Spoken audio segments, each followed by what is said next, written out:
नमस्कार, माझं नाव यमुना जनार्दन सोनवणे, राहणार गुरुदास सेवा आश्रम घाट नांदूर, तालुका अंबाजोगाई, जिल्हा बीड. हे मी उद्योग 99 पासून सुरुवात करीत आहे माझ्या गुरुदास सेवा आश्रमामध्ये. तर धन पावडर, मिरची पावडर, मसाला, हळद, खारवाड्या असे मी 20-21 नमुन्याचे मी प्रोडक्ट तयार करते. मी निराधार परितत्काळ दीनदुःख्या महिलाला मी रोजगार देऊ शकते. मी 2016 पासून उमेद घे भरारी मला पंख मिळाले.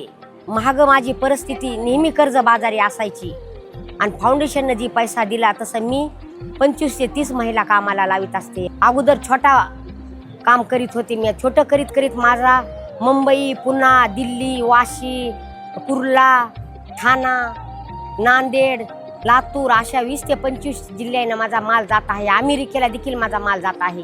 घरगुती माल असल्यामुळं शासनानं माझ्याकडे जास्त लक्ष दिल्यामुळे फाउंडेशननं मला 16 लाखाचा पुरस्कार दिला. पुरस्कार दिल्याच्या नंतर मी एक डायर घेतलं. तर खारवडी माझी मुंबईला, पुण्याला माझी 100 टन 200 टन असं मला ऑर्डर यायलेली राहत असते. या मुंबईला इथं मी दरवर्षी सरसला येत आहे. तर माझी 1 ते 1.5 लाखाची माझी ह्याच्यात कमाई होती. हीच माझी कमाई मी माझ्या गुरुदास सेवा आश्रमाला दीनदुःख्या करताच लावित आहे.